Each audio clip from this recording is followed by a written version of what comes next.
We love going out to the Pac-12 here at Mark Rogers TV, the voice of college football, and reel in Ryan Winter. You can catch him on Sports Chat 503 right here on YouTube. Check out what he's going on concerning Oregon athletics and the Pac-12. Ryan, how you doing today? Great, Mark. Great. How are you? Happy Thanksgiving. Thanks for having me on. Absolutely. Happy Thanksgiving to you as well. I love talking about rivalries that, from a national perspective, aren't always at the forefront. And this is one of them, but from a regional perspective, and certainly it has crept onto the national scene many times with Oregon's success in the last 10 or 12 years. Oregon State.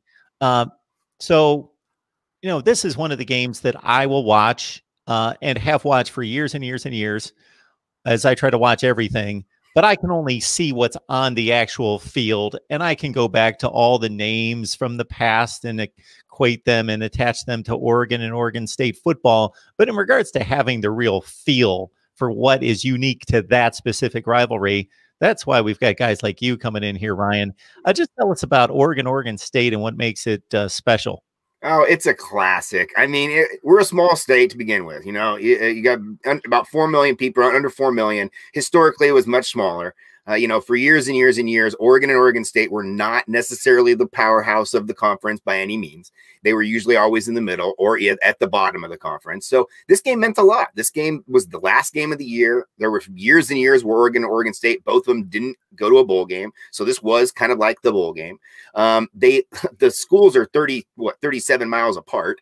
You know, so it's very much a, you know, Oregon and Oregon State and Washington State have a very unique relationship. Oregon State and Washington State are both agricultural schools. They were built out of land grant programs. So they have an agricultural focus, 100%. And some of the best schools in the country. I mean, Oregon State's some of the best science you could get across the whole globe. You know, people study all sorts of stuff around there. So we really tip our cap to them. But Oregon represents more of law and business and other sort of stuff. Same with University of Washington, great law school. And so they represent kind of two different parts of society as well. So they tend to kind of separate between maybe political parties or separate based on different parts of the state that they live in. And everything represents this game. At the end of the year, you want to win this game. It's always for bragging rights. But Oregon and Oregon State, Washington State, we're fairly small states up here in the middle of the Northwest, and it means a lot to us. This game is huge. So, Ryan, whether you want to go to a specific player, specific game that stands out in your mind from years past, or you just want to give us kind of a broad view look at the rivalry on the field and what's transpired and what's made it special and unique, I'd like you to kind of educate us on that part of it. For sure. I mean, I love that. Okay, so, you know, talk about first and foremost the guy who's on the field for the coach for the Bees, Jonathan Smith. This is a guy who won against the Ducks, had a huge year when he was in college. The Ducks struggled. You know, there was a time when the home team won for about 10 years. Oregon has dominated for the most part lately. My life, I'm 40 years old, and I've seen him win basically. The Bees only won 10 times in my lifetime. So the Ducks have the better record, but guys like Joey Harrington had a really tough time. He was the comeback kid. He was the guy that was kind of the face of Oregon football when they started with the O and they rebranded themselves a little bit with the new colors and everything. But he struggled against the Bees. Marcus Mariota had great times against the Bees, but there was one game where they had to score at the very last second basically to win the thing. And with Josh Huff in the back of the end zone to go to the Alamo Bowl that year. There's just been crazy games. I mean, you know, every year there's been the 0-0 tie. I mean, I think it was the last tie in college football in 1983. I was there, I was a little kid. You know, 0-0 tie, rain, horrible conditions, fumbles, missed field goals, just everything you could possibly have in a game. So I think there's just so many parts of this rivalry that are pretty cool to watch. And lately, Oregon's been playing well. Oregon State won a couple 4 years ago, and Oregon has since won the last maybe 3 of them in a row. Now the Willie Taggart year, the 1 year that we had Willie Taggart, they put the biggest win in Civil War history on the board, which was pretty crazy. And that was a 69-10 game. That was I remember that one. Yes, that was 2017.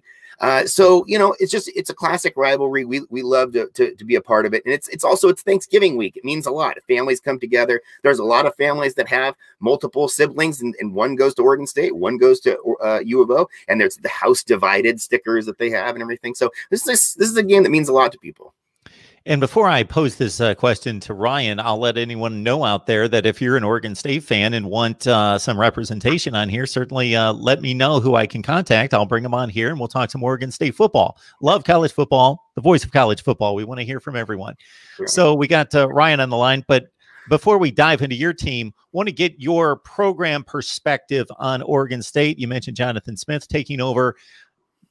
I had mentioned to you before we started recording, I will dive into the nerdy analytics and so forth. And there were a couple of years consecutively there during the Gary Anderson run where Oregon State was fielding like historically bad defenses. They were so bad. And the offenses were bottom 5 to 10 in the nation as well. They had just really bottomed out. And for Jonathan Smith to walk in there, and for some younger people that aren't familiar with Oregon State football success, go back to about 1999 to about 2002 or 3 and just look at like the AP poll. You will see Oregon State finished in the top 5 in the nation one year. They were really good. They almost won a national championship in 2001, I believe the year was. And they were really good. So just give us some perspective on how you see Oregon State possibly succeeding under Jonathan Smith. Yeah, so Jonathan Smith, I think, is building something in Corvallis. I think he's going to be there. I think the main thing that the Beavs need is consistency right now. They're trying to build a program. They need to depend on having a face to the program, somebody who's not going to go anywhere. Oregon State is, for anybody outside of our region, just a jumping pad. They're going to come in here, try to do something, go to the next job. The next job's always going to be better.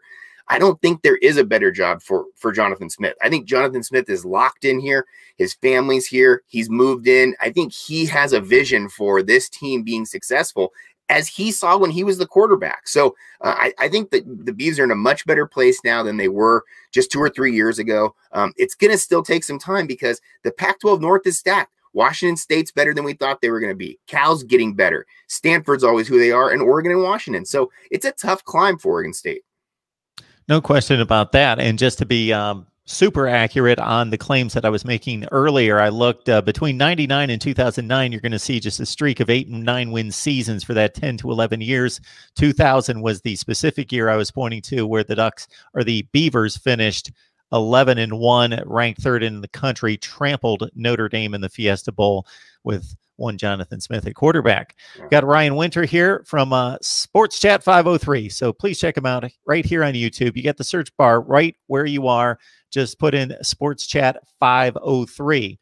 All right, Ryan, time to talk about your boys and how they're looking. You got some good news this week about Noah Sewell's prognosis. Yeah, that was pretty amazing. I mean, he got carted off on a stretcher on Saturday, and then he was at practice on Monday. I mean, this is incredible. I think that the injury itself was maybe not as bad. Right away, it didn't, the injury didn't look super severe. The contortion of his leg looked like it was a lower right leg injury. Looked like he got kind of rolled up in the play. It was a kind of friendly fire situation. The other guy was coming in to make a tackle and just kind of rolled up on him a little bit. Looked like an ankle or something.